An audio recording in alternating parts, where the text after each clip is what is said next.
কি করি আজ ভেবে না পাই, পথ হারিয়ে কোন বনে যাই।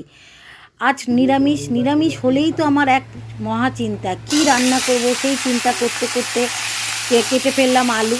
আর আমার বর কর্তামশাই 4 দিন আগে পুজো করে 4টে পটল এনে রেখেছিল, দিয়ে দিলাম পটলটাও।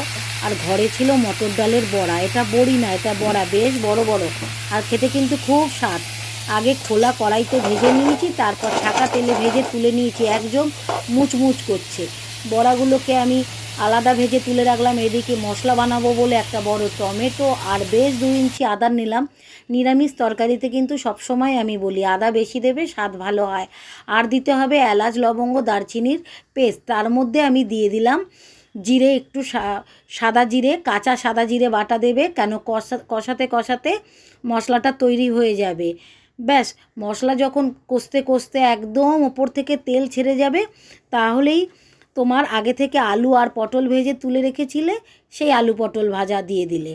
বেশ, আলু পটল ভাজা ভাজতে ভাজতে যখন আবার একটু কষা হয়ে যাবে, এদিকে আমি হাতের কাজগুলো সেরে নিই। তোমরা একটু দেখতে থাকো কতটা কষতে হবে। হাতের কাজগুলো সেরে নিতে নিতেই আমার এদিকে মশলাও কষা হয়ে গেল। আর আমি উষ্ণ গরম জল করে রেখেছিলাম পরিমাণ মতন। ভয় পেও না, ভেবো না যে আমি ডুবে মরবো, না, আমি জল দিয়েছি তার অন্য কারণ তোমরাও এতক্ষণে বুঝতে পেরে গেছো। কেন, বড়া তো সব খেয়ে নেবে জল। যেই আমি দেখে নেবো যে নুন একটু লেগেছে কিনা, নুন দিয়ে দিলাম। আর আলু পটল ভালো সেদ্ধ হয়েছে নাকি দেখে নিলেই ব্যাস, সবশেষে দিয়ে দেবো এই বড়া। আর আমি কিন্তু গরম মশলার সাথেই আগে একসাথেই সব বেটে দিয়ে দিই। কষানো হয়ে যায়, মশলার স্বাদ আলাদা আসে।